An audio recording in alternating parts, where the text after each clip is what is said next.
வணக்கம். 10 சீரீஸில் AI tool use பண்ணி எப்படி வெப்சைட் பில்ட் பண்ணலான்னு சொல்லித்தரேன். அதில் ஃபஸ்ட் சீரீஸ் இதுக்கு முன்னாடியே போட்டிருந்தேன், பார்க்கலாம், பார்த்துட்டு வந்துடுங்க. அதுக்கு முன்னாடி இந்த மாதிரி பயனுள்ள தகவலாம் தெரிஞ்சுக்கணும்னு நினச்சிங்கன்னு வச்சுங்களேன், சதீஷ் டிகோட்ஸை ஃபாலோ பண்ணிங்க.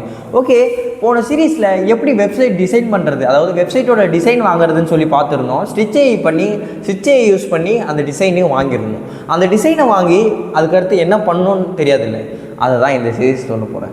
எப்படின்னு பார்த்தீங்கன்னா, அந்த டிசைனை வாங்கிட்டு அந்த டிசைனில் உங்களுக்கு என்னென்னலாம் தேவையோ அதை மட்டும் வச்சுக்கிட்டு தேவையில்லாதெல்லாம் தள்ளிடலாம். எப்படின்னு பார்த்தீங்கன்னா, இப்போ எக்ஸாம்பிளுக்கு இங்கே ஒரு எலமெண்ட் இருக்குது. அந்த எலமெண்ட்டில் எனக்கு இந்த எலமெண்ட் எனக்கு தேவையில்லைன்னு சொல்லிட்டு நீங்கள் அதை சூஸ் பண்ணி கொடுத்தீங்கன்னா அதுவாக கரெக்ட் பண்ணி கொடுத்துரும்.